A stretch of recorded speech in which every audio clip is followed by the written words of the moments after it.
Zurück bei unserer Sendung Standort Berlin, heute mit einem besonderen Gast, nämlich den Umweltminister von Taiwan, Dr. Ying-Yuan Lee. Perfect, thank you.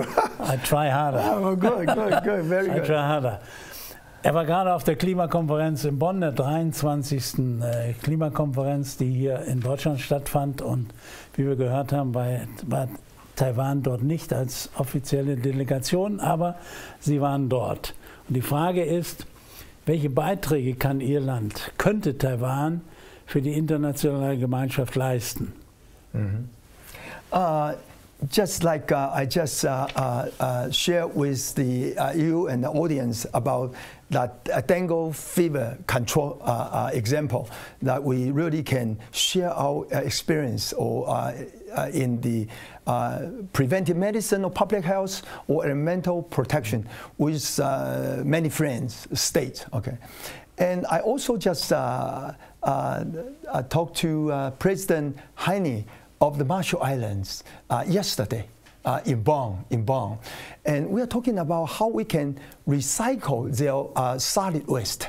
Because as islands, they have piled up some of the solid waste, and really we can transform all those solid waste into heat or into the electricity in the concept. You burn plastic? Yeah. In fact, we transform plastics. In Taiwan, we recycle more than 98% of PET bottles. PET bottles. 98%? 98%. It's from your bottles? Yes. You know, 2014, the international soccer game was held in Brazil. The Olympic international soccer game, at least 10 teams, sportswear, are made from the fiber from Taiwan. All those are from these recycled PET bottles. That is great. So we can help in this regard. And not only so, we also work with the United States. We cooperate with our U.S. counterpart, U.S. EPA, about this International Environmental Partnership called IEP. In that, we work together in many fronts, in many areas, like environmental education, like precious e-waste treatment. E-waste, I will explain, elaborate in just a minute. And also the any kind of pollution control, air pollution control, water pollution control, and all that, and toxic waste control. In terms of environmental education, we really share all this kind of experience with more than 40 countries to join together to have various kinds of seminars, conference to learn from each other. And we are also one of the very few, probably only 6 countries that has this kind of environmental education act in Taiwan. So we learn all this recycle, reuse, reduction, the so-called 3R concept to help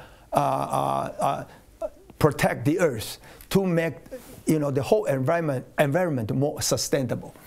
And in terms of e-waste, if you have the mobile phone, because they have to use all these precious metals like gold, silver, nickels in the cellular phone to help the conductivity between all those semiconductors. And so now our young people in their mid-30s, they can repair, stripping all those precious metals in like 15 seconds.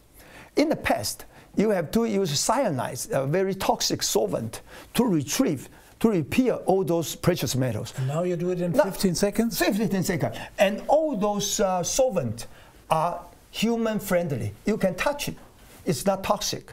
So it's great. So they earn many gold medals. And so now all the leading iPhone company has come to them like to use or apply all those precious metals, recycle all those precious metals to make the next generation iPhone, or phones, any phone, mobile phones. So that is the treatment of e-waste. But before that, you had to recollect all those e-phones, keyboard, computer keyboards, TV screens, we can all recycle all that. We have a very comprehensive recycle system.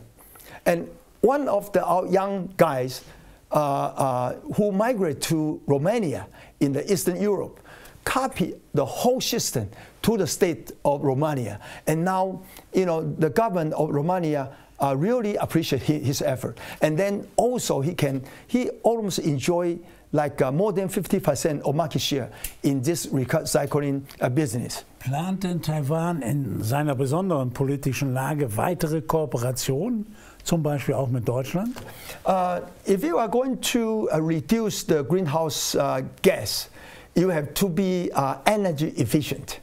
Energy efficient in both ways. One is from supply side, one is on demand side. On the supply side, I mentioned that we are constructing so many wind power, turbines, solar power, and for that, many German companies are also join the wagon and accompanying with all the Danish company, maybe some American company, British, because you are all very good in the offshore turbine wind power. And on the demand side, we are not only the Tower 101, we are for the whole country more than 6 million households, including all those big tower, business building, or factory. We have to develop the smart grid. Smart grid meters, smart meters. It can monitor the amount of energy or electricity you apply or you use or you consume on the minute or hour basis. So if you use or apply more of the energy in the evening, for example, it's not in the peak hour, the rate will be cheaper.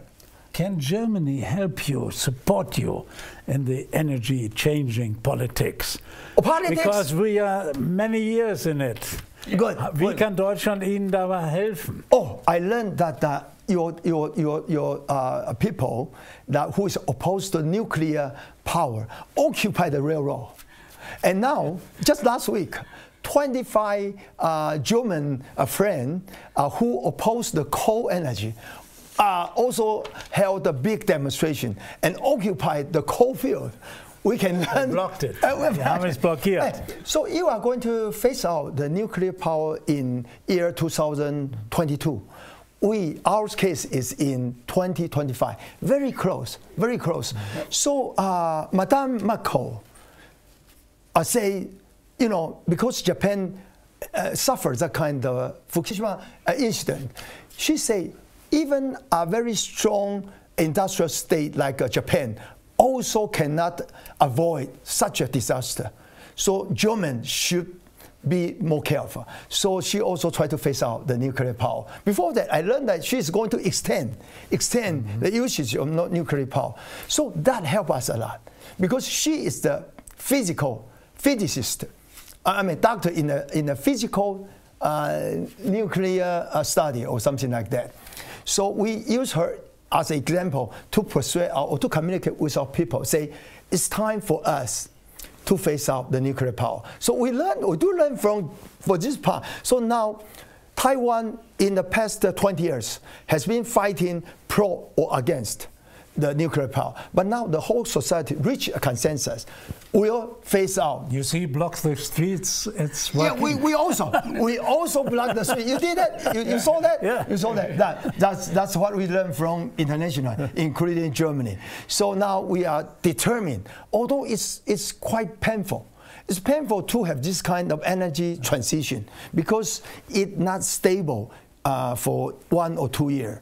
But still, we have the very strong political will to complete that, to finish that. Ich kann viel was dazu sagen, Herr Gerade, das ist ein schmerzhafter Prozess. Und wir haben ja schon seit über 20 Jahren von der Deutschland eine Scheibe abgeschnitten. Und es ist interessant, wo wir gerade von diesem painful, also schmerzhaft sprechen.